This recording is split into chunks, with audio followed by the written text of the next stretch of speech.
not the for color. this particular pattern. This is not the natural color. This is just a toy that was, But they're usually real dark, iridescent brown, green, and black. Okay. So naturally we use orange. With orange underbody, orange speckles, and white. They've got a lot of orange coloration mixed in throughout their body. You'll even see some white speckles on the wings or on the sides of the body. It just depends on the species, but they're all over the country. And there are usually, there are some that hatch every year, but there are different species every year because they're usually on a 13 to 17 year cycle. Yeah. In other words, the grub lives in the ground for 13, 14, 15 years or whatever. And then they crawl out, they crawl up the tree trunks, and you'll see the shucks all over the place, and the exoskeleton. And the nymph crawls out of that, or the adult crawls out of that, and with wings, but like I say, they don't fly very often. They just crawl up into the foliage and sing. And they've got one group in one tree will sing for a while, then they'll quit, and then another group in another tree will answer them back, and they go back and forth like that. So it'll sound like they're moving, but they're really not. They're just... So what are you melting? Just making the end pointy? Yeah. So if you look at the little demo here, they've got really pointy bodies. They're fat and stubby, so I'm just trying to round out the body just a little bit so it doesn't look as choppy. Yeah. There's one I did earlier. And I like to kind of curve the head a little bit too. Wow, this one's really... So you use the thicker foam on this one? Yeah. I mean, they're both cicada patterns, but there's a ton of different ways to do it. No, he's doing a better one. Oh, okay. I don't have some of the material I normally use, and so it's not as good as I wanted. You can. I'm not going to, just because sometimes it causes it off the eye a little more. Yeah, so it pulls it off the eye, and sometimes when you cut a notch in it, it'll just kind of rip instead of doing what you want, and that's not good. So. Bless you. I haven't seen these around very often, but they do make pre-cut bodies that are laminated foam, so that it saves time and device. And this one's one you can't buy then. Or can't buy. You can buy. You have these at Cabela's. They probably don't have them at Sportsman's, and they've got tons of different patterns at the Green River at all the fly shops there. It's like one of the main things the Green River is known for is the cicada hatch. When we're there, it's going to be the cicada hatch. Yeah, they're already out and about right now. Yeah, they've been out for the last couple of weeks. So we should make lots of these ones. You should have at least a few. It's kind of good to have some different patterns because they see so many cicada patterns because people come there just to fish cicada dry flies that a lot of times you need to find something that's kind of close but not really a cicada pattern to catch them. So, I mean, there's a bunch of different ways that you could tie them, and we're going to show a few. Well, I guess just one, and we got that other one that Steve tied. Yeah, so on this one here, I usually put an overwing. It's a clear prismatic type thing, so it's got different colors that shine in the sunlight, but I lost it someplace, so it didn't care on that. So that one you use deer hair? Deer hair or elk hair, whatever. And he's not going to? No, he's not. Okay. What's better? It's just a different pattern. Neither one is any better than the other. It's just a different way of tying it.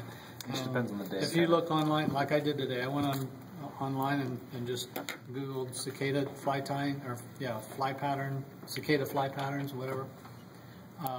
There probably were 20 different guys that have YouTube. There's things. tons of different ways. So this one's kind of got a little copper tinsel flash right here. It doesn't really matter. You can use this kind of flash, this kind of flash. It's up to you. I might even mix some of them. I don't know yet. So it just kind of, their wings have a lot of cool coloration to them, and it kind of changes in the light and everything. So most cicada patterns have. Don't be afraid to experiment. Yeah. Okay. Most cicada patterns have something kind of like that. Doesn't it kind of take you off when you tie one that's really hot and then you lose it? Yes. Yeah. And then you don't have another pattern just like it, so Is that a rhetorical question, Jay? It sounds like a personal experience. Personal issue. Yeah. So I'm just going to double this over so I have a little more here.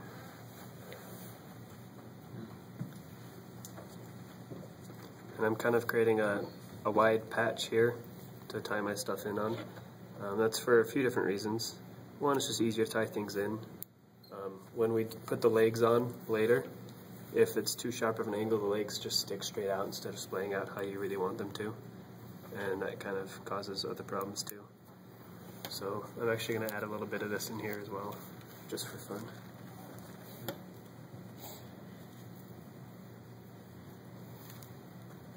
Never be afraid to experiment with any fly tying, because you might come up with something that's twice as good as what you saw.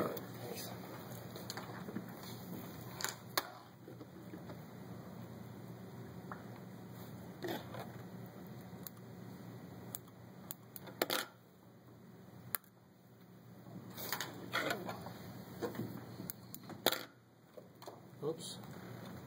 I went my specimen.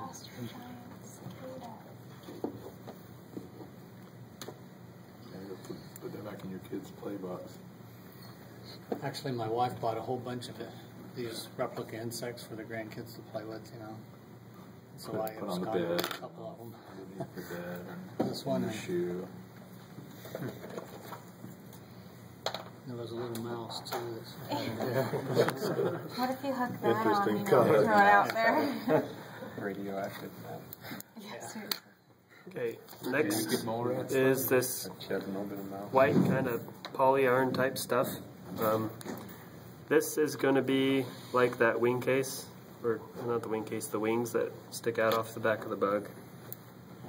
It also helps you see the fly really well when it's floating down the river, because it can be pretty hard sometimes. Dark flies are harder to see, so if you've got a piece, spot of yellow or white or Something to kind of stand out, something that's contrasting. it helps quite a bit. A lot of guys, when they tie these, they'll put a little orange post on it, one of those day glow orange, like that. And they'll put that across the back. The wings, if you see that replica again, the wings stick back quite a ways past the body. So that's a key feature of a cicada pattern, is to have that whatever's imitating your wing stick past your body. And if you think it's too big or anything, you can trim it while you're on the river too, if you feel that it's getting in the way of things. So that's pretty much the fly right there. Now I'm just going to tie in some legs real quick.